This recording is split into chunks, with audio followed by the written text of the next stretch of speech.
small. The one up at Perham's wider. You ready? I think that's. I'd like to call to order the March 25th, 2024 Powhatan County Board of Supervisors regular meeting. Mr. Kenny, can you do the Pledge of Allegiance? And Mr. Powers, can you do the invocation?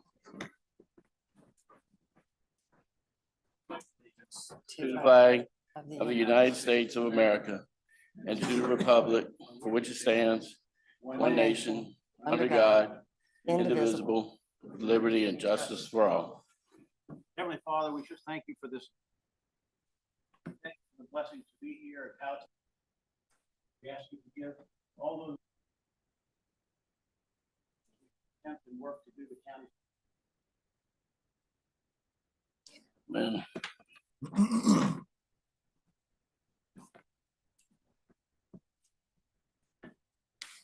Request to postpone agenda items in additions, deletions, or changes in order of presentation. Motion to approve. All in favor? Aye. County Administrator updates. Yeah, just one update this evening. Wanted to introduce a new member of our staff. So Ligon Webb started last week as our planning director. And yeah, if you wanted to come up and say a few words and introduce yourself. But Ligon is joining us most recently being with Madison County as their director of planning. So we're really glad to have him. Really good rural experience, and you know, already a weekend, a really great fit with the department. Yep, thank you very much.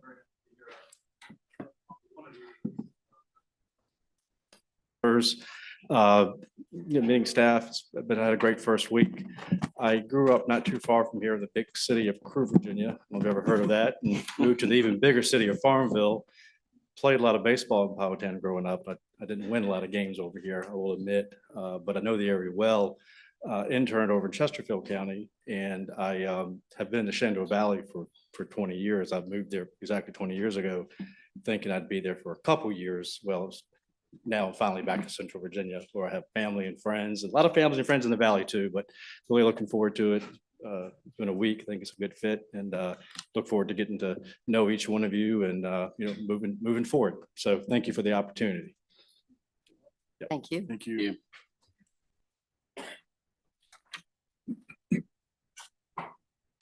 Then for proclamations, we have Proclamation 2024-01 recognizing National Telecommunications Week. So Deputy County Administrator Will Hagee will read that into the record. Director of Public Safety Communications Tom Nolan and his staff from our dispatch 911 team are up here as well to be recognized. And then after that, we'll have some of them remain standing as we do the swearing in of our newly certified 911 dispatch officers. Whereas since the first 911 call was made 56 years ago last month, we have all come to understand that calling this number will provide us immediate help at any time, day or night. And whereas the prompt response of sheriff's deputies, firefighters, and emergency medical personnel is critical to the protection of life and preservation of property. And whereas the safety of our sheriff's deputies, firefighters, and emergency medical personnel is dependent upon the quality and accuracy of information obtained from citizens who call the Powhatan County Emergency Communications Center. And whereas public safety communications officers are the first and most critical contact our citizens have with emergency services and are the single vital link for our deputies, firefighters, and emergency services personnel through monitoring their activities by radio, providing them information, and ensuring their safety. And whereas the public safety communication officers have contributed substantially to the apprehension of criminals, suppression of fires, rescue of trapped victims, and treatment of injured or ill patients. And whereas each public safety communication officer has exhibited compassion, understanding, and professionalism during the performance of their duties over the past year. Now, therefore, the Board of Supervisors of Powhatan County does hereby proclaim the week of April 14th through 2024 as National Public Safety Telecommunicators Week, and joins in honoring the men and women whose diligence and professionalism keep our county and citizens safe.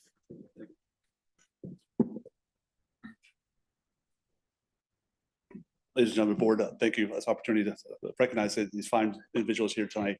We have some of the best communication officers in the state of Virginia, and in large part because of support we receive from you and from the community and from the public safety partners we have. We have 0 vacancies and our retention rate is fantastic. And I can tell you, there's very, very few that have that. The equipment we have, second to none. And the response times and how we measure things goes way beyond the national standards. We're setting higher bar standard. We really greatly appreciate all the support we receive from everybody, especially here tonight. Thank you. Now, we also have Ms. Renee here to help us swear in some of our newest people who went through extensive training and a lot of hours, thank you, Will. And we want to recognize the importance, although there's no legal obligation, we want to recognize the importance of the job they handle and the duties they have, facing information, crime information that could be, if it's shared, could be charged criminally. So it's a highly important job. And also you heard the managing of critical incidents for life safety and loss of property. So we emphasize that. We have started this is the 5th year now, thereabouts. And it's kind of sets a standard of expectations for our new people, making sure they understand the importance of the job. So thank you for the opportunity to do this as well. Would you please? You could raise your right hand. I, Candace Crawley, do solemnly swear that you will support the Constitution of the United States of America and the Commonwealth of Virginia, and you will faithfully and impartially discharge all duties incumbent upon you as a communications officer of the County of Powhatan Public Safety Communications Department according to the best of your abilities, so help you God. Thank you. Congratulations. Thank you. Congratulations.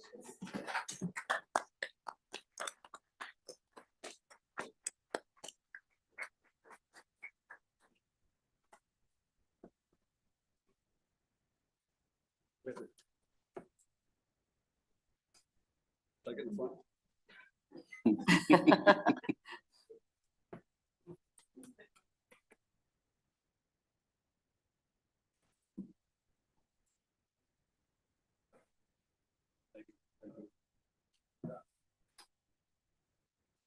Thank y'all. Congratulations.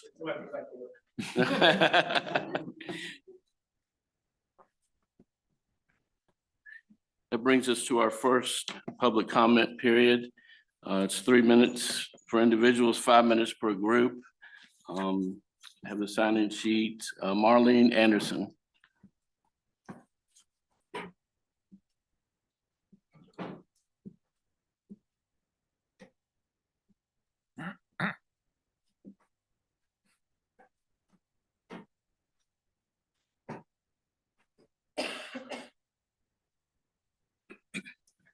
Greetings to, excuse me, to the county administrator. I don't want to mispronounce your name. Mr. Chairman and the members of the board. I am Marlene Anderson of 4627A Powhatan Lakes Road. I am 72 years old and have lived in Powhatan my entire life. I reside on the family property with over 50 acres of land ever since 1968. In all these years, have I ever experienced the recklessness, disrespect, and rudeness of one of our neighbors? Many complaints have been made to the sheriff's office about the excessive and dangerous, excuse me, and dangerous shootings that have occurred. Deputies have come to the resident many times. Some have come back to say that the shooting range was deemed unsafe. Others say it is safe. Too many inconsistencies. In my email to each of you dated February 20th, I stated that a stray bullet had gone over the head of our neighbor while standing on his porch. This could have been a fatality. Another instant, another stray bullet. At this time, two deputies visited the property and we were told that the gun that they had was retrieved or taken away from them. This is the persons that were doing the shooting. I ask you, how many times does this have to happen before a fatality occur? Our children can't play in the yards, nor can we work safely in our yards. Social gatherings are out of the question. None of us want to be fearful that a stray bullet comes our way. Frankly, we are tired of this continuance of reckless shooting and the danger of perhaps a fatality occurring. A recommendation to this board is that the ordinance code be changed and a new set of rules made to prohibit shooting ranges on personal property. These shooting ranges are too close. These rules or laws need to be made to protect the residents of today and not of tomorrow. These rules that are now in the Powhatan County Code of Ordinance, Article 2, Noise, Section 4232.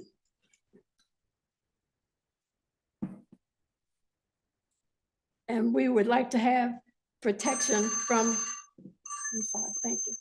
I want to leave with you, do unto others as you would have them to do unto you, Matthew 7:12. Thank you. Thank you, ma'am. Jim Carver.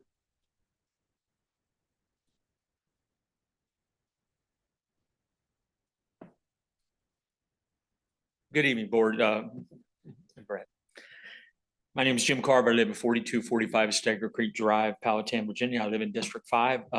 I understand there's a resolution for the tax rate. I'll offer comments specific to tax rate at that time.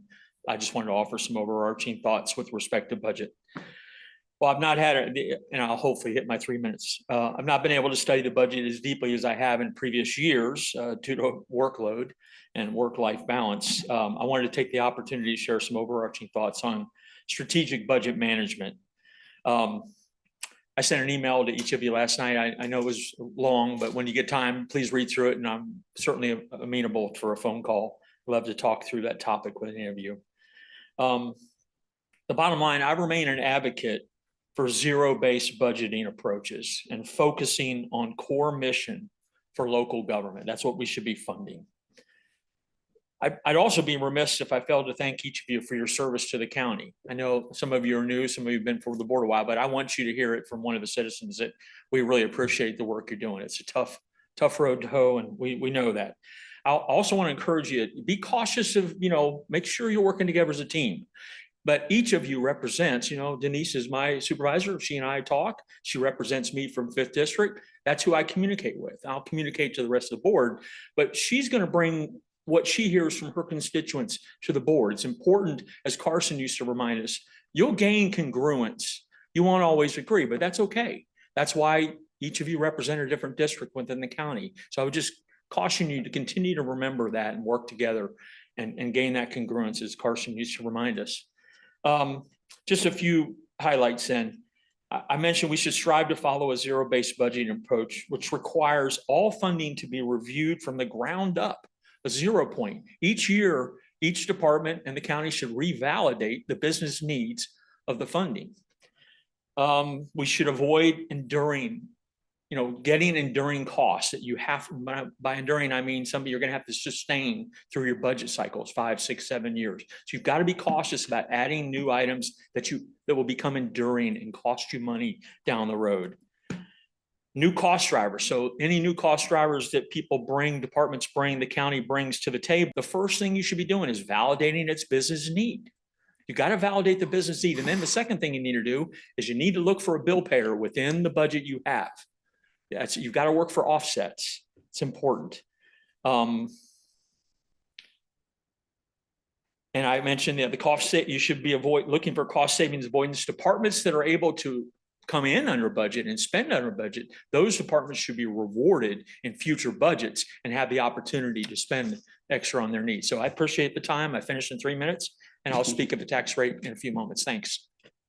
Thank you, sir. David Anderson.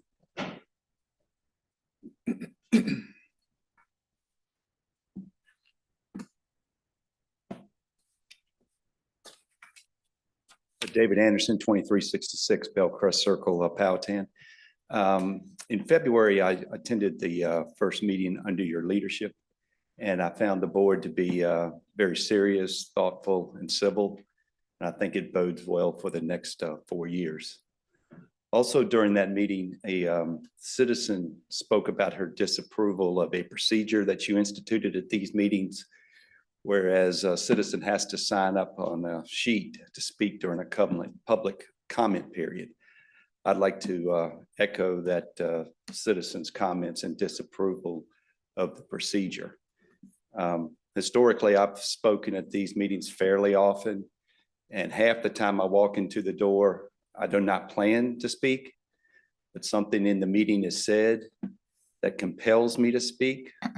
And in that situation, it would be very difficult for me to know when to sign up on the sheet. And I just think it's overly cumbersome. So I'd ask you to reconsider the proposal and think about what is the intended benefit of the procedural change? And does it outweigh even one citizen's voice of being limited? Thank you for your consideration and thank you for your service. Thank you, sir. That being said, I saw some people come in late. Does anybody else need to speak during the first public comment period? If so, you can do so now.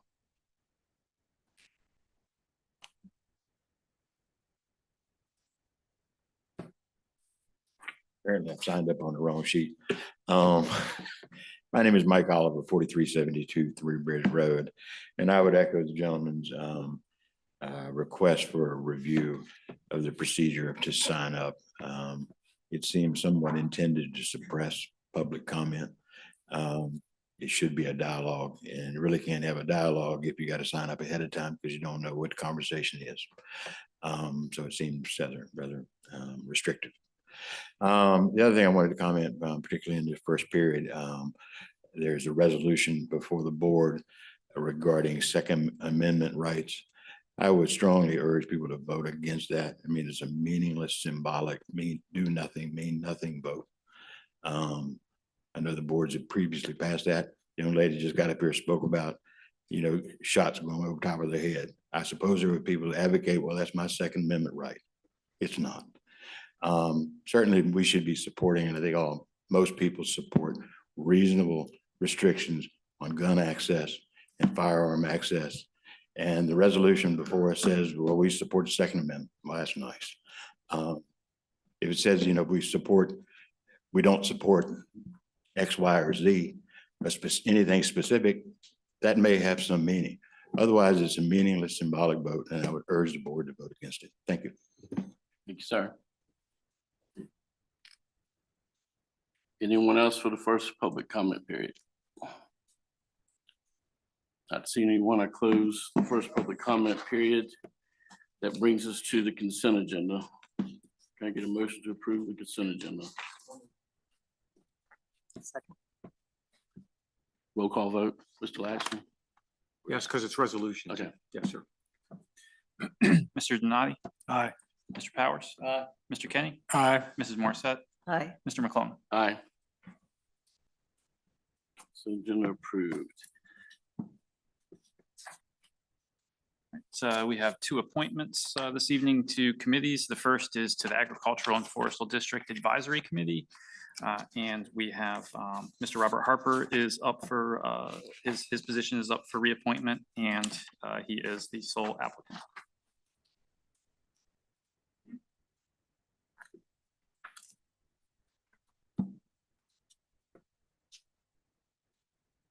Mr. Chair, Mr. Donati. I'd like to make a motion to reappoint Robert Harper.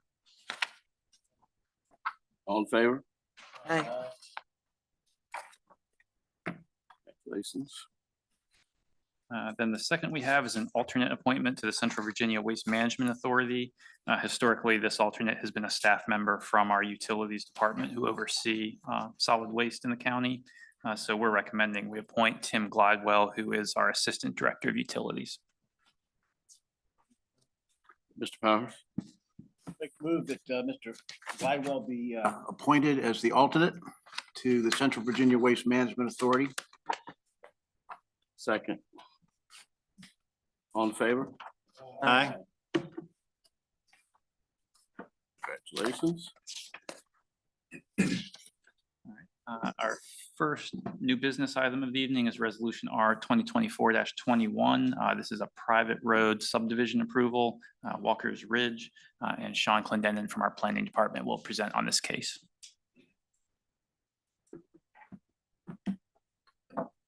Good evening. So this is a proposal to create a private road off of Clayville Road, known as Walker's Farm Estates. Walker's Ridge was originally the intended name of it, but it was already taken, so they had to go with Walker's Farm. So just to clarify that. The applicant is proposing to create 9 new lots, which would be served by that private road. And additionally, an already existing lot is seeking access to that private road. The preliminary plat is shown on page 24 of the packet. And it is the opinion that the proposal as shown would allow the residual lot that would exist to have access to that private road as well.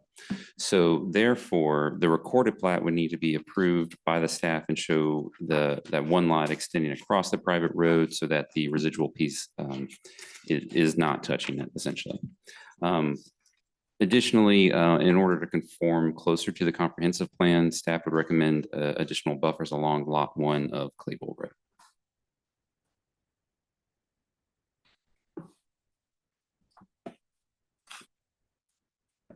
Any questions from the board? Mr. Chairman, if I could, Mr. Powers? the recommendation for the buffering, has that been agreed to? I'm not sure. I don't believe so. We can speak with the applicant now if they want to come up and speak to that. Yes, let's do that.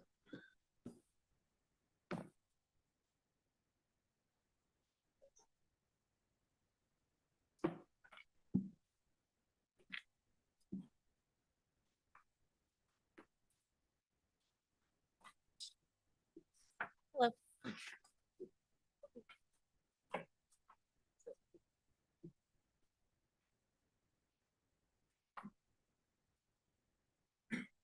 No, we do not have any objection to adding the buffer for lot 1. It's the first we've heard of it, but I'm sure it'll be fine. Okay, thank you. Thank you.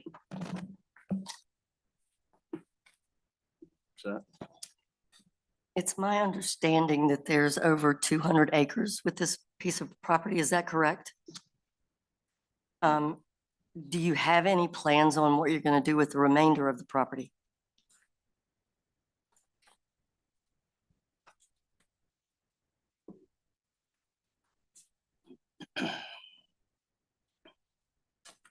So we don't have any current plans at this moment in time. It might be future development, it might not. The parent tract that's being left is where the current house and barns are. So we were trying to preserve as much as what's existing as possible in case it stays as the existing farm. Thank you, ma'am. Mr. Chairman, Mr. Kennedy? so you've agreed to the buffers, but have you guys determined 100 feet, 200 feet?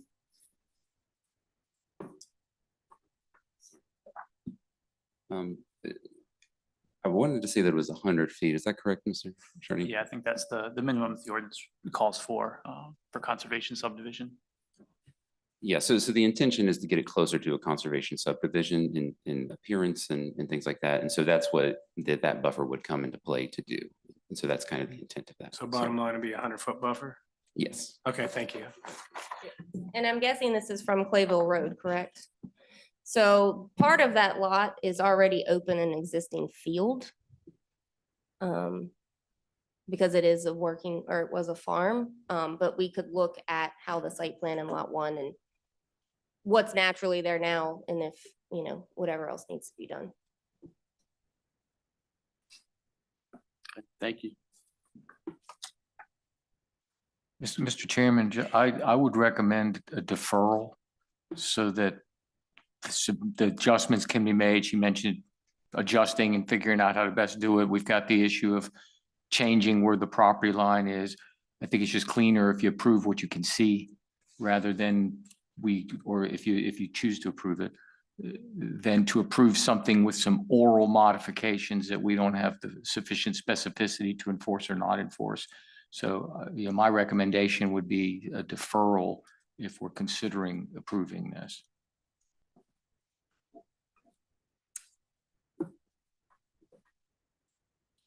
Mr. Chair, Go ahead, Mr. Powers. what will the deferral do in terms of any hardship on you all as developer?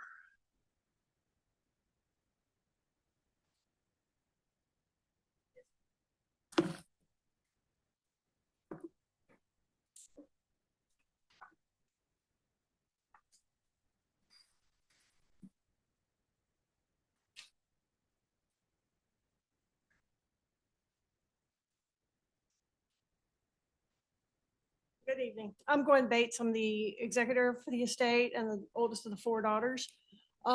We've been trying to work out something with the county for 2 years. So other than the fact that we want to get this closed, I don't know that there's a real impact for delaying. I would rather, because the buffer issue and the lot line thing about the major track are new information for us. So we feel like we're kind of being blindsided. So we would rather it be correct as well. At least I would. Mr. Chairman, Go ahead, Mr. Powers. I'm still unclear about the lot change. Could you kind of help me with that, please, in terms of what's being changed? Yeah, so I got a call from Sean right before he left for the day at 5 with a comment from the attorney that the lot 1, the 50-foot easement is adjoining the property line of the parent track. And the question of whether the parent track would still have access to that easement because of at the property line.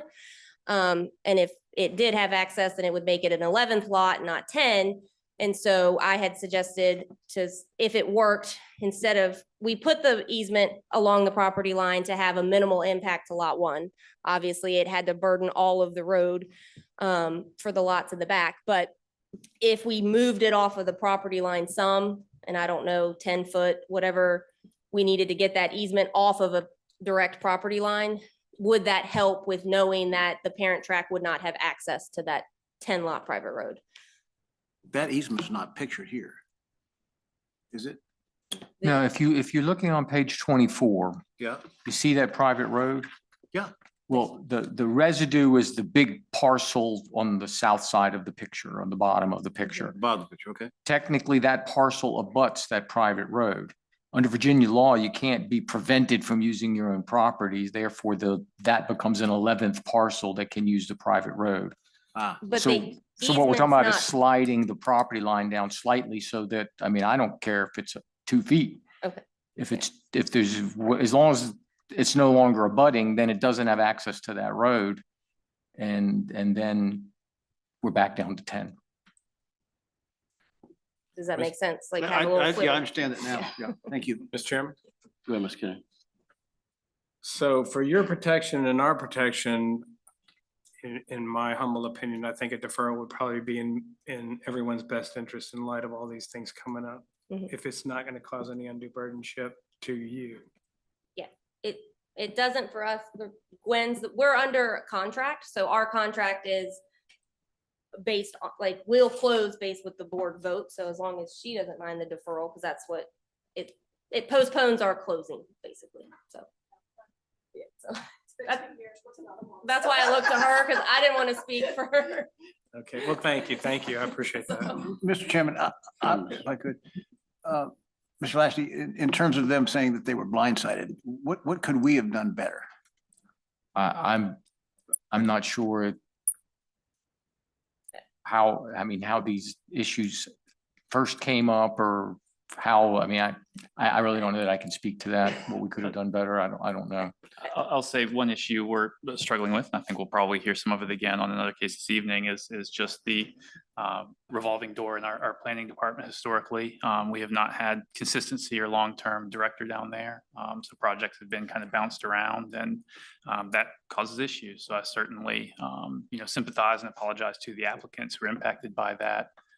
But that's naturally going to have some impacts on projects, unfortunately, Thank when you. there's a Thank you. constant change and turnover down there. So Yeah. we're, happy that we have Mr. Webb leading the department now, and I'm very hopeful we'll hang on to him for a while. We actually just had another person accept for our planner one position. So for the first time in literally years, we'll have a fully staffed planning department and some stability. But I would say that's, an issue when we're trying to get by with being understaffed and people constantly coming and going. It's things get missed. Apologies. We'll get it right next time. Thank you. Steve? Motion to Motion defer. Yeah, since it's in my district, and I've met with the applicants, I'm very familiar with this property. It was just it's a couple minor things, so I think we can get it resolved pretty quick, so.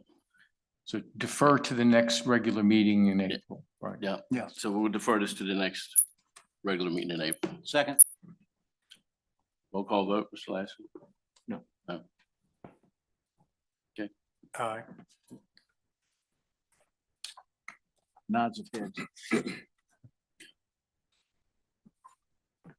All right. The next item is Resolution R 2024-15, fixing the calendar year 2024 personal property tax rates.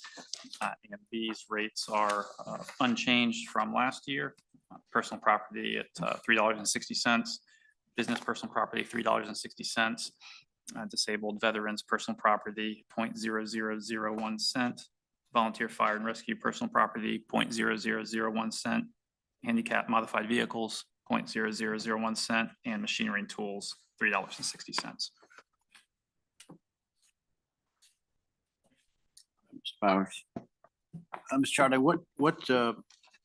what additional beyond these rates for veterans and the fire and rescue folks in terms of exemptions from some of these? What else do we do for Look to the older citizens and some of the folks that listed here? yeah, we do have some other programs. I would say possibly Commissioner of Revenue or our Finance Director might be able to give a more holistic, or Commissioner of Revenue's here if he could speak to that. We do have several programs.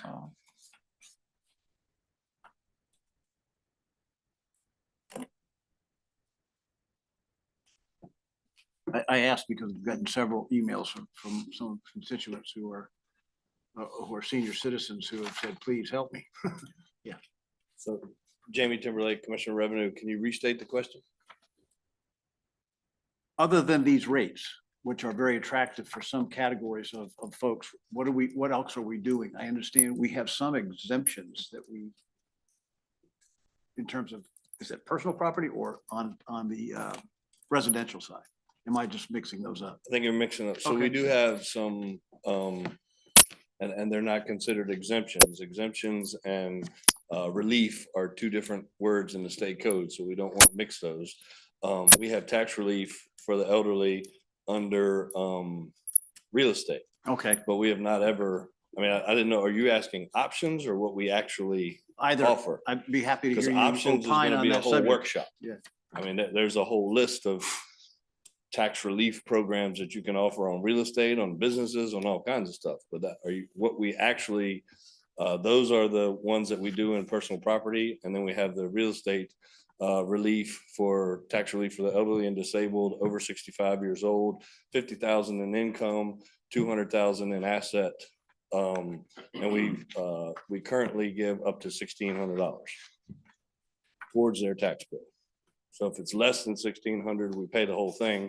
If it's more than 1,600, we pay up to the 1,600. So for a future workshop. Sure. Anyone else?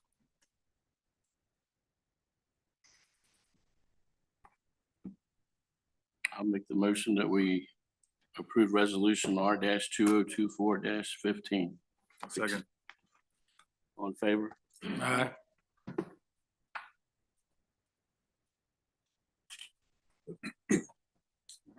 Moves us into our public hearings. So the first this evening is ordinance O 2024-04. This is in addition to an existing agricultural forestal district.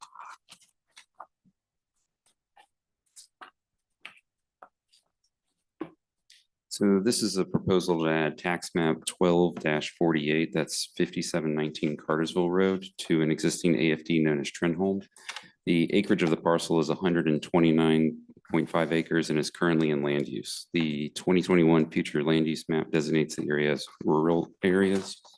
The property abuts an already existing AFD and is in the opinion of staff, the AFD committee and the planning commission that the parcel would be a good candidate to join the Trenholm AFD. And we have Mr. Riley here from the AFD committee who would like to speak on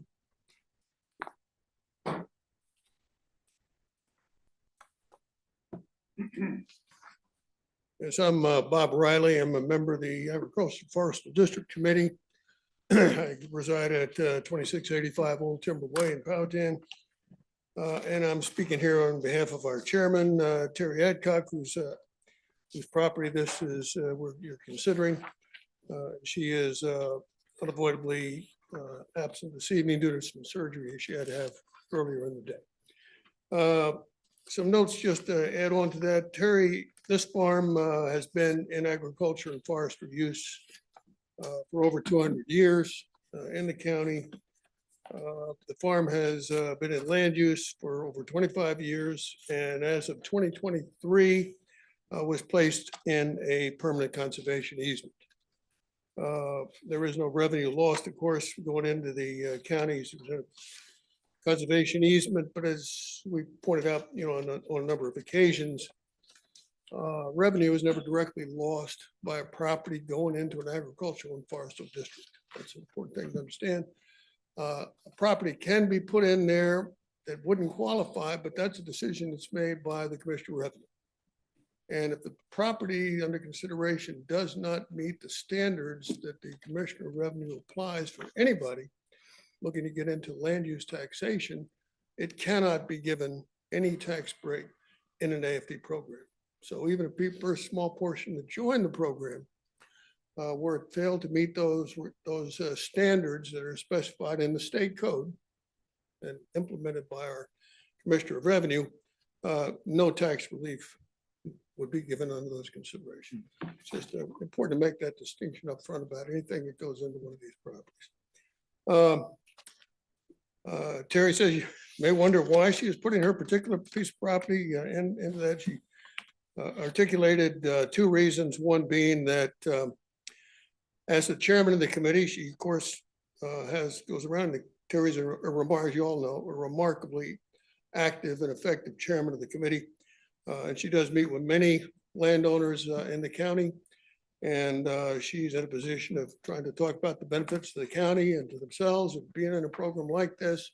And she just thinks she's in a better position to do that if she's taken that step herself with respect to her own property. So that's a lot of the reason. It is true, as Sean said, this is pretty relevant about the property. It is contiguous, that is, shares a border with the existing 755 acre core of the Trenholm district, and as such will expand the core of the Trenholm district, which is always of assistance to us, her neighbors, other fairly large landowners along that area who may be interested in joining into that AFD are better enabled to do that because that extends a little bit the 1 mile requirement within the state code in order to be able to automatically qualify to be into the program. So those are the principal reasons. The Agricultural and Forestal District Advisory Committee itself is unanimous in recommending this to you all. I'm happy to answer any additional questions you may have on this point.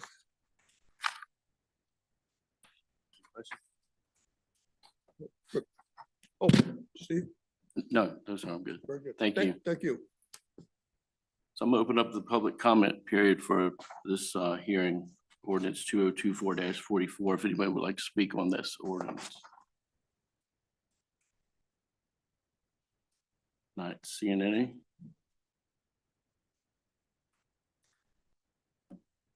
I'd like to make a motion that it be passed. O-2024, I'm sorry, I'm losing my voice. O-2024-04.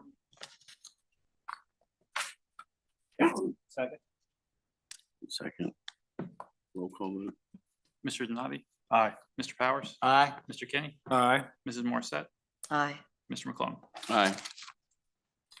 Ordinance passes.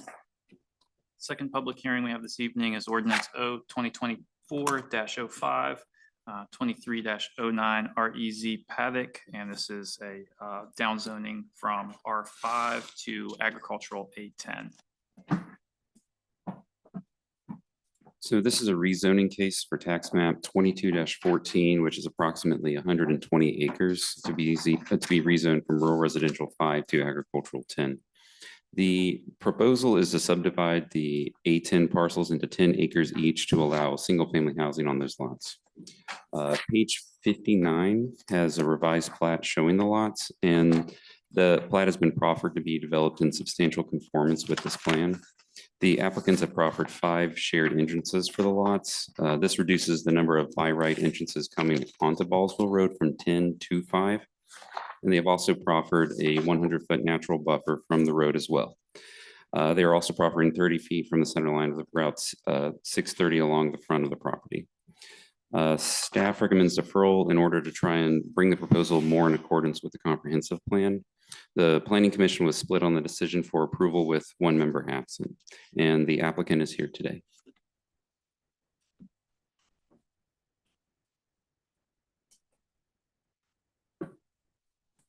My name is Woody Colfer, Powhatan, Virginia.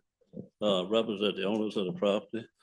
I'd like to understand we downzoned this from R5 to A10. We still have 24 lots left in the R5. We'd like to downzone it to just 10 lots. So we eliminate about 14 lots. The traffic count for the 24 lots would be about 240 vehicles a day. And so for 10 lots, it's only be about 100 vehicles per day. So that means we're reducing the traffic by about 140 vehicles per day in that area. One of the problems we offered was a 100-foot buffer off of Ballsville Road. Also proffered to dedicate 30-foot right away from the center line of Ballsville Road. And we got a letter from, which I need to give y'all, it's a letter from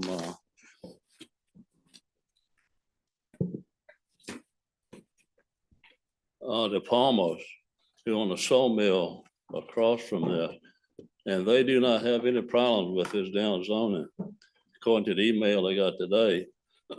What they would like to see is not to have a driveway right in front of that sawmill. And the way we've got it laid out, I think it'd be way to the left of it, be up in the woods on both ends and not where they're parking those trailers. So we got a letter from them to the effect that they don't have any problem. Another thing we have in there is shared access. Instead of having 10 driveways, we'll have 5 driveways. Each one of these driveways will have to come under the 2-lot private road. In the 2-lot private road, you gotta have an agreement made between the 2 lot owners on who's gonna maintain that road. And that agreement goes into the deeds. It's gonna be on the plat that's recorded. It'll be on the deed also. So there'll be a deed restriction on who's gonna maintain the two lots.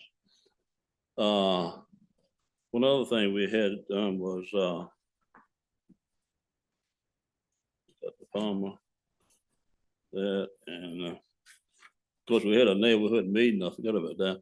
We had a neighborhood meeting on June the 12th. And I think we had about 12, 13 people there. And everybody was in favor of this downzoning. And another thing that we're not doing is under the original layout, there's a cut through to Ballsville Road. So traffic can make a shortcut through that. With this rezoning, you will not have that cut through. We got a condition on the plat that lot 5, I think that's the one that joins it. Lot 5 will not access that public road. That the road is in there. So that's one of the conditions we put in, that there's no cut through to go through this rezoning. In the summary, of course, we're going from 24 to 10 lots. We got a 30-foot right of way, a 100-foot buffer, the shared driveways, and I think we satisfied the Palmers. So if there's any questions I can answer or anything I didn't explain correctly, be glad to answer. Mr. Chairman. Well, Mr. Denine. Mr. Kofer, thank you for coming up. Just a few questions. How long's this process been trying to get this approved? We turn it in May, the end of May, 1st of June. Okay. It'll be 8 months. Have you had any, I'm assuming several of the questions, whether it be the buffer, whether it be shared driveways, have you had any pushback with any of that when we come up with, if anybody's come up with suggestions, you've been pretty lenient to meet those needs? Ms. Morissette came up with about the shared driveways. That's the way we're doing it. That's why she came up with all that answer. Several people did that. Why it was delayed, it's just we had some turnover people in planning, I guess you want to say. I'm not going to say why, but it just got delayed. And I hope to get it off my shoulder. Okay, but it seems like it meets the need of the comp plan, and sounds like a lot of people are for it. I know I've received several emails and phone calls in favor of the change from R5 to A10, so. I think the comp plan asked to be 10-acre lots or larger is what they require, and that's what this is. Excellent, thank you. Mr. Powers. Mr. Crawford, let me see if I'm understanding. If it's down to A10, there's no access to the existing paddock from any of the lots that are being proposed. Is that correct? Yeah, only one lot has an access to a stub road that's, well, was supposed to be in a public road to go through there, and that's lot 5. So we put a note on the plat. You look on your plats, a note that says that lot 5 cannot access through the paddocks. The only other way to get through that is go through somebody's lot, and then the county have to approve that to get an easement to go through somebody's lot to get out of there. So really, there's only one lot that's available to use it. Okay. So now we cut off the thoroughfare, or thoroughfare, where it was on. Chairman, I'm going to do my best to talk. Do you have a plat showing where the driveways are going? It's in your package, I hope. Well, I didn't see where the actual driveways were going. My only concern is that we're not going to affect the Palmers. And apparently from this email that I'm looking at and what you just stated is that you're not going to put a driveway directly in front of where their business is operating. Is that correct? The Palmers, the way it's worked out, yes, ma'am, we're not. We're gonna be in the woods on both ends of where it looks on the GIS, yes, ma'am. Okay. I do have a larger plat that shows where they all are, if y'all don't have one. I can look at it later. It's on there. It's just, it's hard to see. So that's the detail showing what the typical driveway would be. But if It's you page look, 59, right? It's hard to see.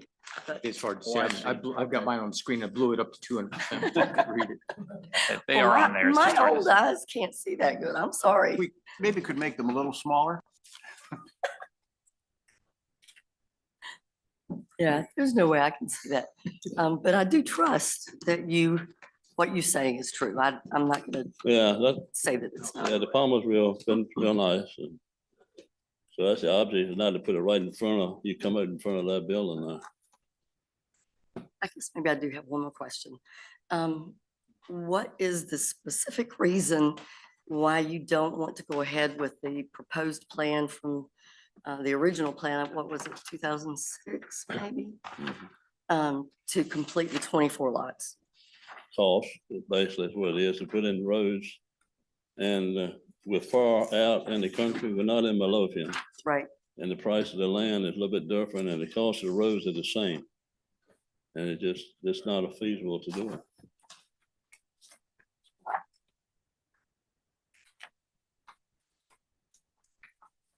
You see that lot too, it's got a lot of frontage. That's in front of the Palmer property. I think it's 2-1.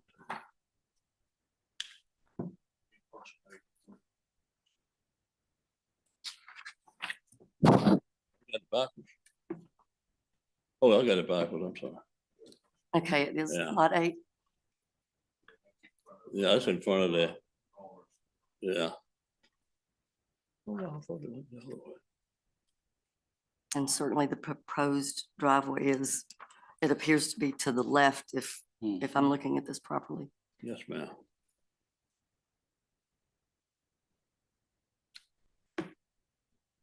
Well, certainly 24 houses would produce more revenue for the county, but it also presents more cost for schools, The fire department. fire department, the Rescue police squad. department, the rescue squad.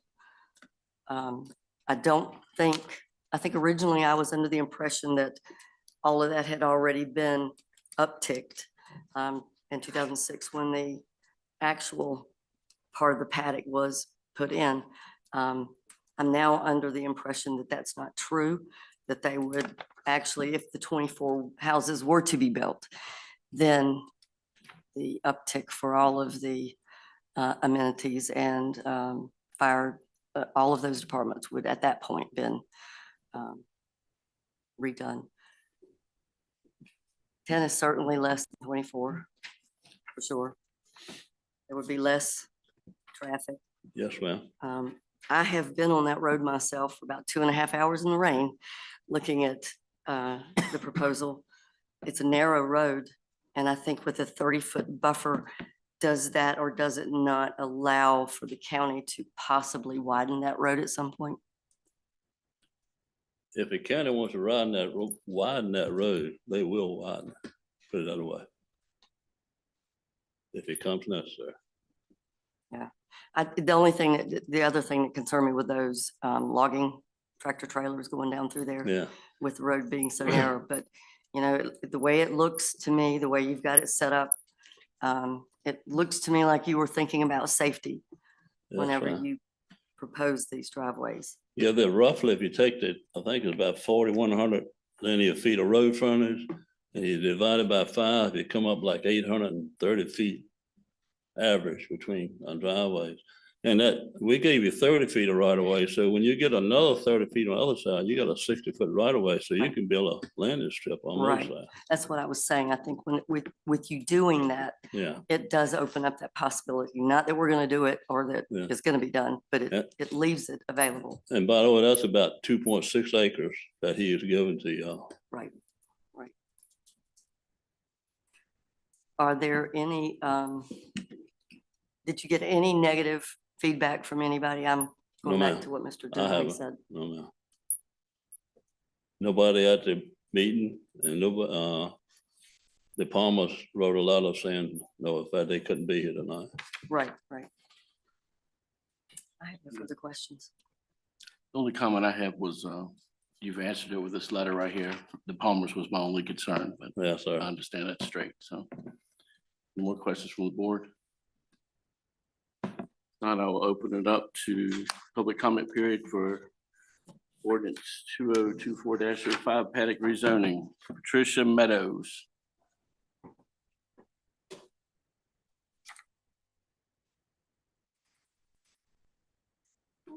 Patricia Meadows, 2429 Ballsville Road, directly across from the land in question.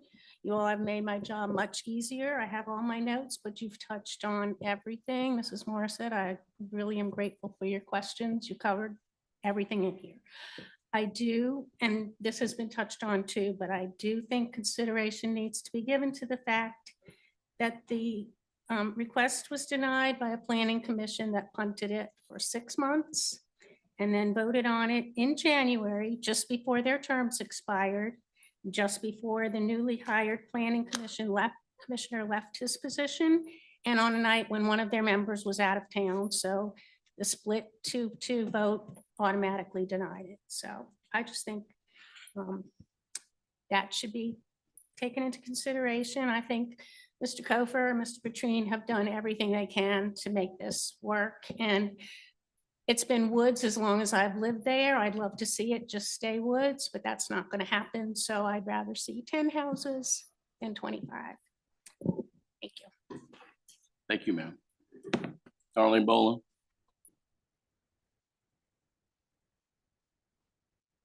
Darlene Boland, 630 Petersburg Road, Powhatan. I appreciate all y'all's dedication. I know there's a lot of times it's very stressful to sit up there. You don't know how you're going to feel when people get up and talk different ways. And you know, you really do need to worry about your voting base a lot of times and consider how they feel. But they're the ones that put you up there. But y'all do a great job. I'm thrilled to be working under y'all in the Planning Commission, and hopefully we can come up with some good ideas to make the growth of this county better. But before I lose track and lose all my time, I just wanted to point out what the lady said. There was a 2-2 vote on the Planning Commission. The 2 planning commissioners that voted for this, we're still on the Planning Commission. The 2 that voted against it are not on there. And at that time, staff recommended approval with the rezoning, with the proffers as stated in the revised proffers and revised conceptual plan. The original approved plan with all those houses would have created a more suburban-like neighborhood, which is not in the comprehensive plan. Comprehensive plan likes the 10-acre lots. And they're actually even said before this meeting, if the board wishes to approve the proposal as is, the staff does find the plan and proffers do minimize some of the impacts associated with the original proposal. So it would notably reduce the number of homes requiring services and number of vehicle trips. So it's just been already mentioned up here. This is not a developer that bought this for a quick buck. These people have owned this land for a very long time. They developed the first part, and I think in doing this one, they probably don't want to deal with all of the infrastructure and the roads and everything. It takes a whole lot to develop a property into small lots now. So they're making it easier for their family, and actually it's better for the county because you're having, less impact. And you're actually, if you have 10 lots, you have 10 houses, and each house, the county considers that acre as their residence. So you're leaving an extra 9 acres that's more open space. So you got 90 more acres per se of open space to go along with the already however many acres that they have proffered open space. So you're getting more land that way. And the 100-foot buffer, I think that's great that they're doing that. They're just doing everything they've been asked to do, and they're doing a good job. And I just would rather, like everybody else, see 10 houses there than 24 houses there. And I thank you for listening. Thank you, ma'am. George Debsky.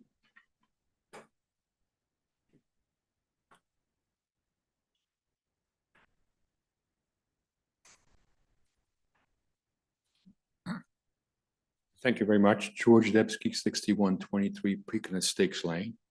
Actually, the property that's being developed is directly behind my house. The road that was discussed that would connect to the developed paddock. It's the house next to me.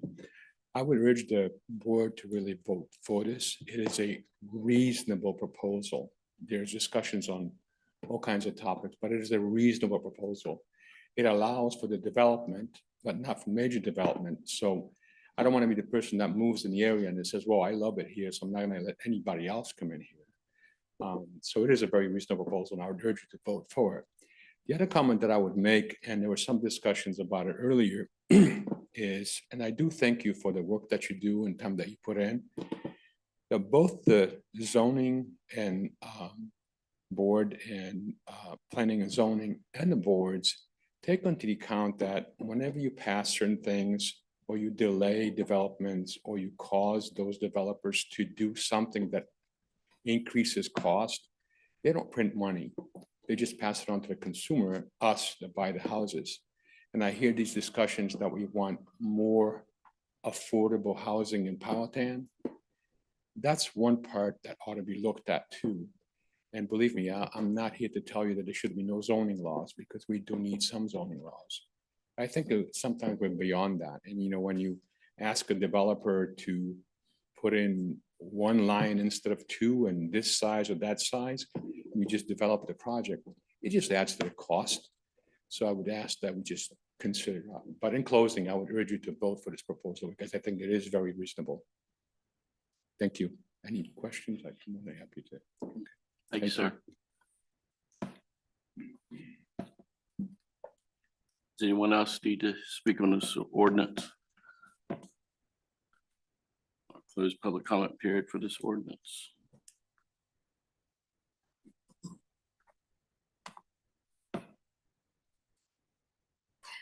I would like to make a motion What's that? to pass the ordinance O-2024-05. And I would also like to say that it has certainly been a long 8 months.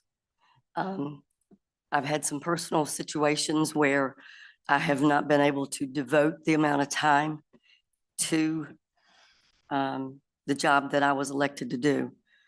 My main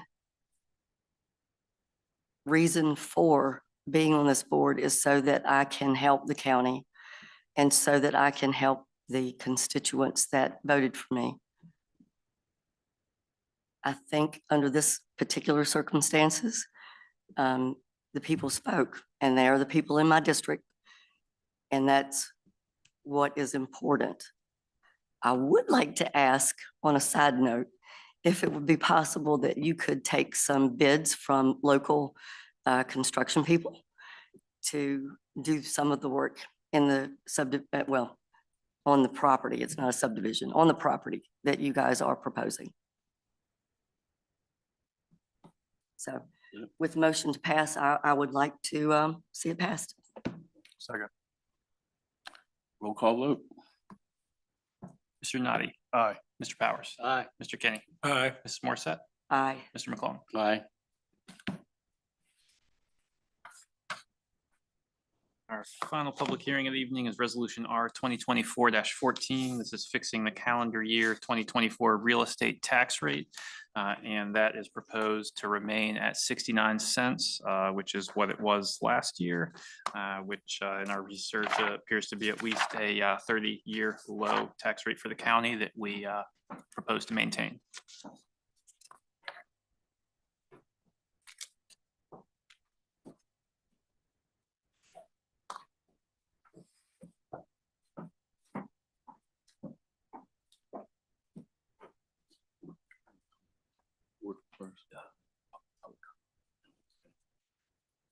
That being said, I'm gonna open up the public comment period for public hearing R-2024-14.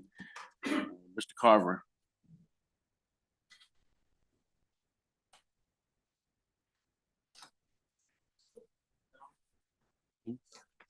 Jim Carver, I live at 4245 Steger Creek Drive, Powhatan, Virginia, 23139. I live in District 5. As I stated earlier, I sent all of you an email last night. I split my comments up tonight to align with the agenda. So these are comments reference the tax rate. Bottom line, I'm an advocate for a revenue neutral approach to tax rates. Parentheses, or as close to revenue neutral as possible based on funding core functions of government only. Having attended numerous Board of Supervisor meetings over the years, I'm very familiar with the pros and cons of both a revenue neutral tax rate and other models that may fix the rate in a more permanent manner. I've participated in numerous discussions and civil debates on this topic with numerous board members, past and present. The bottom line, since over the last 4 to 5 years, my personal real estate taxes have gone up approximately 17% over the last 4 to 5 years. A little bit at a time, it starts to add up. One principle that compels me to sustain my support for a revenue neutral model is that I approach budgeting from a very conservative wants versus needs approach. And I am one that believes in limiting government services to core responsibilities only. That said, I recognize that effective organizations budget for maintenance and sustainment. So I appreciate the requirement to forecast for those needs and budget accordingly. For example, capital improvements, et cetera. But I think a more important reason that guides my advocacy for revenue neutral tax rate model is ensuring to understand the impact on our citizens. Given the current fiscal climate, inflation rates, consumer prices was rising, et cetera, I think the consumer prices have been risen since February of 2023 to January 2024, 3.2% in 12 months. Consumer prices have gone up. So I think it's critical we remember to take care of our citizens. I understand home prices will rise and fall with the market, and sometimes there's a desire to set a rate and leave it stable, dealing with increases on the budget, et cetera. But wherever possible, I believe it's paramount that we do everything possible to avoid raising taxes on citizens. While I know wants versus needs is cliche and sometimes overused, it is reality. We have a limited amount of funding. We have an impact on our citizens with consumer prices being raised over the last few years. We have a limit, so we have that limited amount of funding. Therefore, priorities must be set to the core essential functions. I appreciate your time and attention and all of your hard work. Thank you. Thank you, sir. Mike Oliver.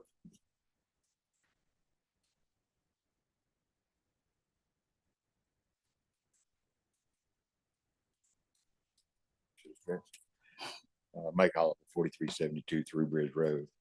I also just wanted to speak about the budget. And last year when around budget time, I was one of the folks that spoke about somewhat opposition of reducing the tax rate to the point that the board ultimately decided.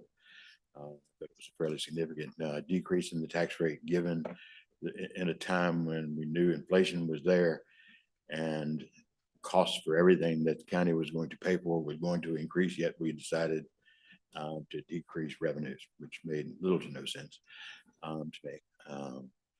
Again, I think I would certainly be an advocate of a reasonable tax rate until we can begin to offset costs to residential real estate property with some sort of other business tax, which requires a whole nother conversation about, are we going to stay a rural county with nobody and no businesses and that sort of stuff so we can have a lot of trees, which I certainly like trees, or we're going to have some sort of thoughtful approach to the future that costs are going to go up, wages are going to go up, benefit costs are going to go up, the cost of materials and supplies are going to go up.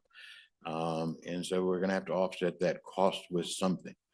And I'm not sure that, just by increasing the assessment is clearly going to keep up with those needs.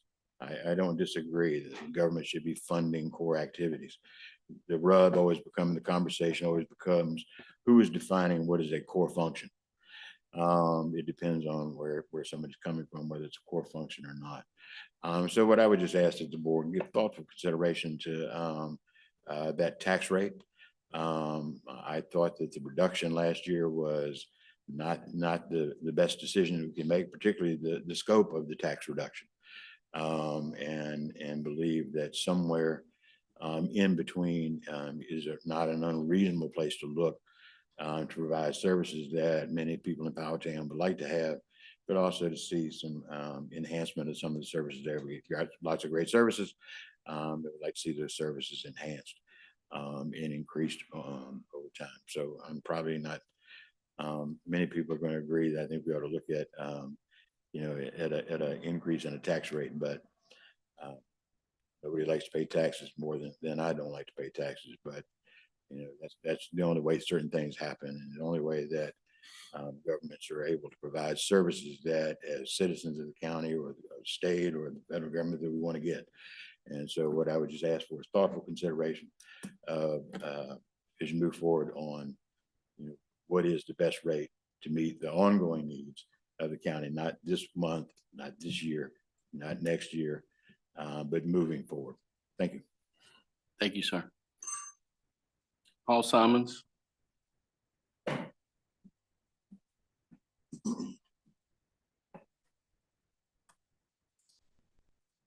Good evening, Paul Simmons. I live at 2410 Mill Road.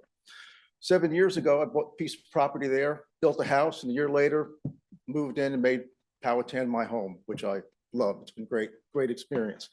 And for the first 5 years, the county did a really good job of keeping taxes in check until last year, when my tax bill and everybody else's was over 11% higher than the year before.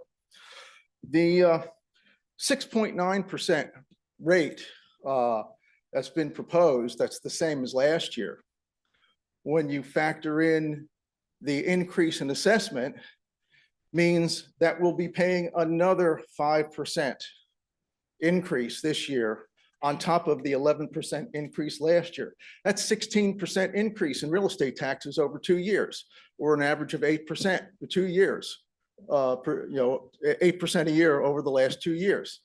An interesting side fact that my wife found while looking at taxrate.org website and comparing Powhatan with comparable sister counties in the area is Powhatan, with excluding the city of Richmond, Powhatan takes a larger percentage of the taxpayers' household income in real estate taxes than many of our sister counties. So you take a 16% increase over 2 years in real estate taxes, a larger percentage of your household income going to real estate taxes compared to if you move to any of the other counties around us. That's not an attractive picture for Powhatan if you want people to move here and businesses to relocate here. Now, on the assessment that we all got for 2024, it cited a rate of 0.66% that would keep the taxes that we pay under 1% more than we paid last year. Even a rate of 0.67 would still be a 2% increase. But at 6.9, we're talking 5%. And what happened last year after the board sitting raised taxes by 11%, the result was we have 4 brand new board members this year. To me, that's a clear mandate that the people that voted for you want you to not raise taxes. A 0.69% is a 5% increase. And clearly contrary to what the voters who elected you were looking for you to do. That's my comment. Thank you. Hey, Markland.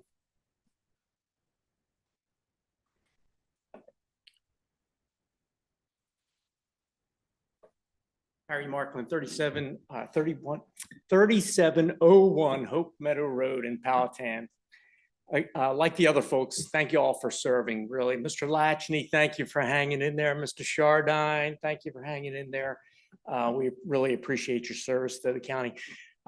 I echo actually what each of these gentlemen said, and I think it's possible for you all to come together with a common ground. I spent 20 years in government. I spent couple years in Fortune 500 companies. You have to look at what your expenses are, and then you'll be able to figure out what your revenue needs to be. Now, that sounds easy, right? Except if nobody's watching what your expenses are. Let's talk about the school system for a few minutes. Last year, the school system spent tens of thousands of dollars repairing the restrooms in the middle school, right? Where did that money come from out of the budget? Where they had to take the money from some fund and move it and spend it for repairing restrooms. Who watches what goes on in the school system to see where that money's being spent? It's the largest portion of your budget, the school system. If they are allowed to continue to spend money without you holding back the reins on their spending, they'll bankrupt this county. You can't allow them to continue to spend and spend and spend. No one watches on how the money is being spent in this county. I have several times brought this before the board, the past board. No one is watching the spending. We have a sheriff. Is he back there? Yeah, there he is back there. I've seen him come up here and make his presentation at budget time, and it's always a very tight, close to the vest budget. He's not asking for Cadillacs for all of his sheriffs to ride around in. And do we ever do anything? Mr. Carver, I think it was earlier, said reward those folks that are being fiscally conservative with their budgets. He should be getting rewarded instead of being asked all the time to cut, so that the school system can willy-nilly spend, what is it, 60-some million dollars this year, $62 million? Somebody has to watch the fox in the hen house, and nobody's doing it. Now, last board was quick to point out, oh, we just had an audit and we were clean. That was not a forensic audit to see where the money's being spent. Forensic audits cost money, but they will show you where your money's being spent, and they will save you 3 to 7% of your budget. That's a lot of money. Thank you, sir. That's all I've got signed up. Does anybody else want to speak on this resolution? Not, I'll close the public comment period and open it up to the board at this time. Mr. Chairman. Mr. Powers. I spent bigger part of 6 months on the strategic planning steering committee for the schools, and walked away from that experience with a much different view of the schools and what they do, how they do it, and the money that they're asking of us. Spent another hour today going over with the HR folks over at the school system to understand, because I'm getting a lot of emails about some advocating that we continue to support the teachers with raises, and some saying that we need, as Mr. Franklin just did, that we need to watch the expenses. What I'm overwhelmed with is the amount of underfunded or unfunded mandates that come from our friends in the General Assembly, and that folks in the school system have to, they haven't a choice, but they have to respond to those things. They all cost money, and they require staffing. So I recognize that there's always money that could be cut. I'm also aware of just watching, because I went to almost every budget workshop that the schools held, and I've observed the scrutiny that the school board has put on their budget, and feel that they are watching to make sure the hen house is not being raided. And I'm confident in that. So I just wanted to speak about that relative to schools. I'd also like to point out that to an observation that was made during public comment, that the previous board cut the taxes considerably. And to the best of my knowledge, and Mr. Chardon can correct me, I don't think we missed a beat. I think the county functioned. Sun came up in the east, set in the west. Fire department did its job. Sheriff not only did his job, and we got through that budget cut and seemed to be healthy and a thriving county. It's important to understand that the last assessment, as was pointed out, if not equalized, represents a 3 penny tax increase. I have taken the time, as I'm sure my colleagues have, to look at the budget in great detail. And I'm of the opinion that there's 2 pennies worth of cuts in the budget that we're currently considering. And I'm hoping in the next month or so that we go over the budget in more depth and detail, that we can possibly see where some of those cuts could be made. In terms of public safety, fire and sheriff's department, I think the requests that I've reviewed and talked to Chief Warner and to Sheriff Nunley are, in my mind, justified, and I have no problem with them. But there are a number of other areas throughout, I think, the county budget that we could possibly tighten our belts just a touch. So I would be in favor of cutting the taxes from 69 to 67 cents. Thank you, Mr. Chairman. Thank you, sir. Mr. Chair. Mr. Donati? Thank you all for speaking. It's a lot of good comments, a lot of great comments. We do. We have a lot of work to do. I know some of you mentioned that. It is your money, and they're very difficult decisions that we have to make. We have needs and services that we have to take care of for the county. I can assure you that we've looked at the expenses and the revenue coming in and how that plays out, and where to make these cuts. We've had conversations. We've spent time planning. We've collaborated. We've communicated extensively, and we're going to continue to do so.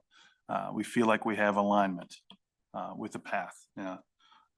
I'm under the belief that we, as a board, asked the staff to come up with a budget based on a 69-cent tax rate, and they did that. We are looking at those numbers, and we believe that we have that, and we're excited to move forward with that. And I'm in favor of that. Thank you, sir. Mr. Chairman. Mr. Kenny? So first of all, I have to, this is my first budget season, so I get a lot of headaches from it. But anyway, I have to thank staff because, to my colleague's point, they've already cut $1.8 million from the budget proposed at the 0.69. And the county is doing okay. But when I looked at the proposed budget and what we're actually going to be able to do, I was a little taken aback. We've only done the 0.69 rate for 1 year. So, you know, so far it's working, but I'm looking at a sheet that the county administrator gave me. We have 17 positions the county wanted to fill but couldn't at the 0.69, and 3 of those were firefighters. And I know the sheriff needs a deputy. Well, guess what? We don't have the money to do it right now at 0.69. So I'm in favor of my colleague over there to give 0.69 another year. I think as a board and working with economic development, there's a way that we can get that balance to where we have more commercial generating revenue than is currently. Right now, 92% of the revenue comes from you and me. I pay the same tax as you do. Unfortunately, on assessment values, we have no control over that. Real estate market drives that. Mr. Carver has been phenomenal in providing me some advice. And unfortunately, compared to some of the other neighboring counties, housing here is so much more expensive than it is in other counties because there hasn't been the development in real estate that we would like to see. So at this time, I personally do not see how we could afford to cut the taxes any more than they are right now. But I think working forward, we can figure out ways to do that in the future. Thank you. If I might, Mr. Chairman, just one thing too, you know, when last year when we lowered the 69 cents, one thing we weren't aware of that time was the school's facility study and the, you know, $70+ million of capital needs in that. So, you know, again, we're not looking at just this year's budget and tax rate, but what we'll need to do for the long term. And, you know, if we lowered it more, sure, we'd find a way, we'd be okay for this year. But we still have a lot of work ahead of us to figure out how do we pay for those capital needs for the schools long term. You know, some of them could be pushed off a little bit, but if they aren't done, you know, some of them very quickly will become mission critical issues. There's some real promising things on the horizon, you know, trying to look at diversifying our revenue so it's not all coming from the homeowner. There's an option for sales tax that would be up to the citizens whether they want to adopt that. That would help a lot with school construction, but we won't know that until next year when the citizens decide if they want that or not. Economic development's working really hard, and I think we have more potential in the pipeline there than we have in the past. But again, we need to wait and see some of those things come to fruition.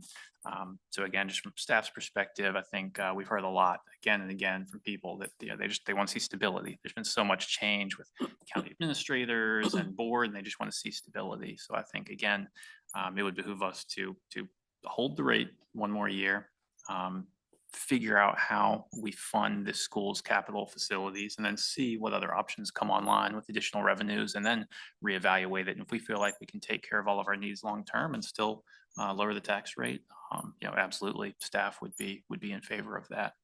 And then just the other point on the revenue neutral, it goes both ways. So when we've been seeing increasing assessments up, revenue neutral would be down, but at some point that's going to stop, and one day our assessed values will go down, at which time a higher tax rate would be revenue neutral. But even then, staff is going to resist raising the rate to the revenue neutral. We would try and hold it and work with what we have rather than just quickly say we need to raise it because assessments are down. So again, trying to provide that stability, whether it's up or down. So again, that is why staff is proposing that for this year at least. Can I ask a quick question? Good, sir. Mr. Charlie, am I correct in saying that any of the borrowing, whether in this CIP, this fiscal year, or that anticipated next, but this one specifically, that any of the debt service would not impact the budget that we're considering? It would be next year's budget. Correct. That would be next year. Next year. Yeah. So any of the implications on the fixing the facility issue would be something we would need to consider next year. And if necessary, could raise the taxes to meet those obligations. If we can't find other revenue sources, certainly.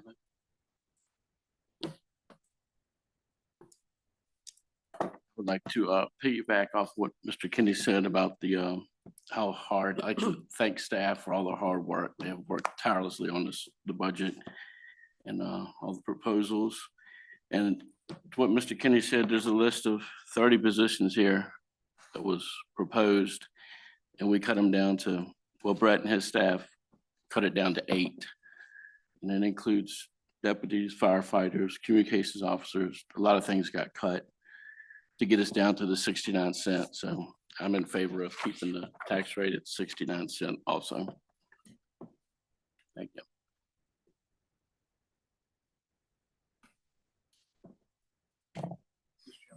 Ms. Powers. I just wanted, I believe the additional sheriff and vehicle that Mr. Nunley asked for is in this budget. Yeah, correct. We made reductions elsewhere to offset that and provide the sheriff, additional sheriff's deputy and associated vehicle. Yes. So Sheriff Nunley is a 2 half-time, but part-time detective, and the process clerk and a full-time deputy will be part of this budget. Again, staff took somewhere else to make this Well, I work. So understand. And that can always happen. Yeah, and that was not a new FY25 request. That was something that the sheriff had made us aware that he needed last year, and the board and we made the decision to do without for a year. So they did without for a year. Okay. Now we're proposing to fund that. Mr. Chairman, I'd like to move to approve resolution R-2024-14 to hold the current tax rate. Second. Roll call vote. Mr. Donati, Aye. Mr. Powers, No. Mr. Kenny, Aye. Mrs. Morissette, No. Mr. McClung. Aye.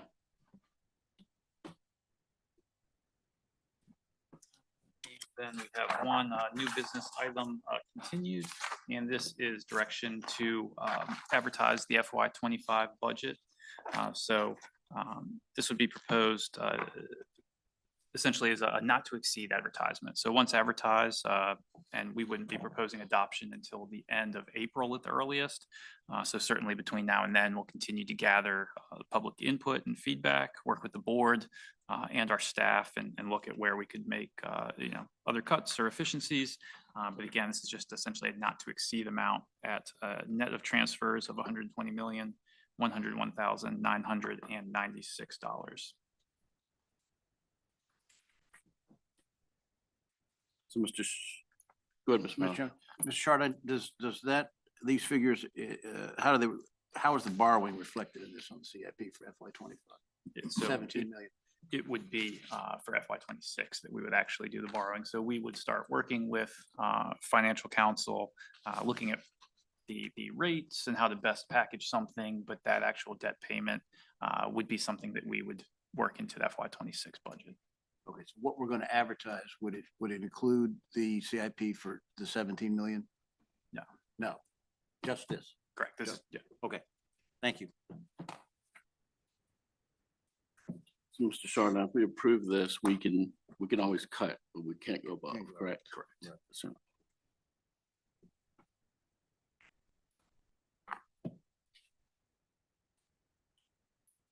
Mr. Chairman, if I might, just one word before we ahead, sir. vote. I appreciate my colleagues wanting the tax rate to stay at 69 cents. And advertising that.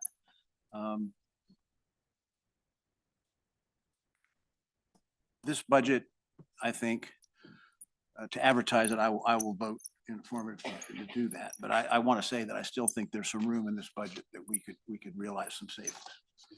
Sir, thank you, sir. Mr. Chairman, Go ahead, Mr. Denani. I agree with the last statement Mr. Powers made. I believe we can make some cuts here, and that's why I'm in favor and would like to make a motion to move forward with advertising this do not exceed budget. Second. Roll call vote. Mr. Nadi, Aye. Mr. Powers. Aye. Mr. Kenny, Aye. Mrs. Morissette, Aye. Mr. McClung. Aye. Motion passes.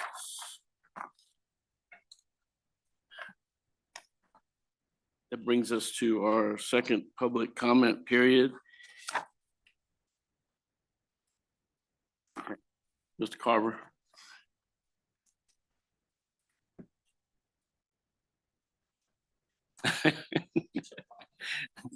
Again, Jim Carver, I'll be brief, 4245 Stag Creek Drive, Powhatan, Virginia, 23139. I live in District 5. I wanted to thank you all again for your hard work. Mr. Chardon, I acknowledge, and I sent you an email last night too, that I acknowledge how hard the staff works, and I know that. I know that. But I also wanted to, I omitted thanking Mr. Latchney for all his hard work and for hanging in there. You're an extreme valuable service to the county, and thank you very much. Thanks, everybody. Have a good night. Thank you, sir. Anyone else wish to speak at public comment period? Go ahead, Darlene. Can I talk about anything? Yes. I wanna bring it's up your public comment period, Okay, yes. Darlene Bolin, 630 Petersburg Road. I want to talk about solar, and I would like to see the word solar farm eliminated from all of our paperwork, from the comprehensive plan, from anything that comes up paperwork wise when we vote on these. They're not farms. They're projects, solar plants, solar facilities. Even the last applicant, when he got up and spoke, he never called it a solar farm. So I would like to see that happen. I would also like to see a planning commission actually voted that the solar facilities could only be allowed in the industrial zone properties. For some reason, it never made it to the board, or either the other board pushed it down the road. I don't remember exactly what happened, but we voted on it to vote to have it only in industrial zone properties. So what's up? So I'd like to see that come before y'all and at least have y'all vote on it. That's all. Thank you. Thank you, ma'am.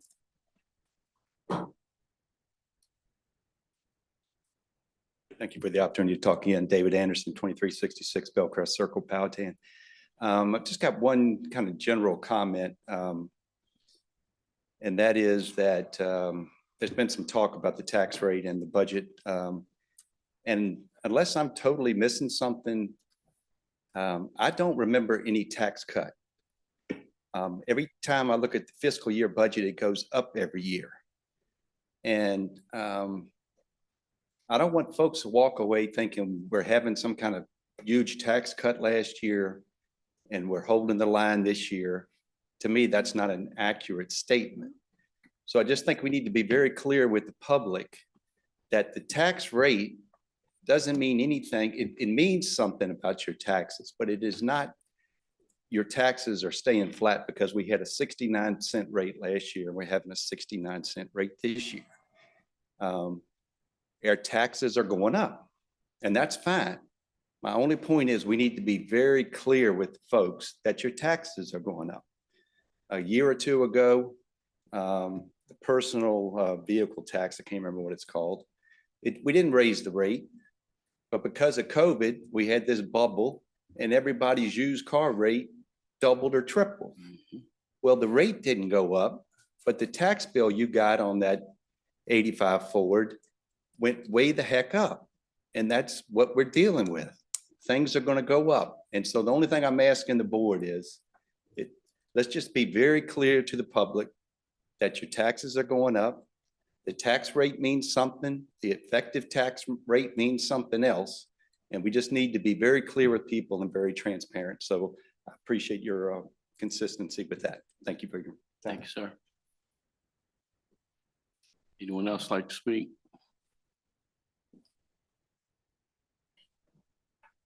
Hi, Dave Petrine. I don't live in the county, but Woody was representing my wife and her sister and the property in the Paddock.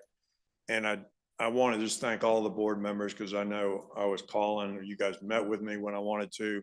It took time. I hope with the changes we made, I hope this ends up being a good thing for the county. And again, all of you are busy, have personal lives, and you put time to the county, and it's been back and forth, but I know that the way I hope that you guys think we did it in a good way, and I appreciate your time and efforts, and obviously we're glad it passed, but thank you. Thanks, sir. Chris Copeland, 2200 Cedarwood Road. I know we're not supposed to address anybody on the board, but Mr. Powers, you brought up the school board budget. Just wanted to point out one quick thing, because I think there are ways you can cut as far as the school board. Invoices came through from Sands Anderson, which is the school's law firm, totaling $100,000 in just 1 month in February of this year. There's a lot of room to cut, and that's just one vendor that's kind of gone a little bit crazy and think they, found the candy store in Powhatan public schools. So it might deserve a little bit deeper look. That's it. Thank you. Thank you, sir.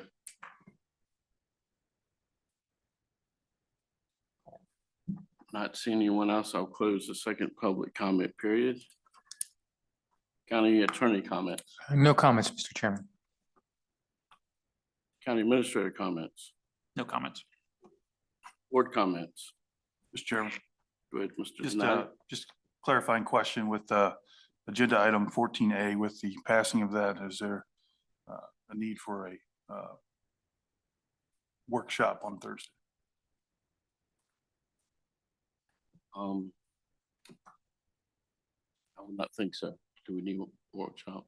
That was what we had scheduled for it, so. Is it all we have? Then I will say no workshop then.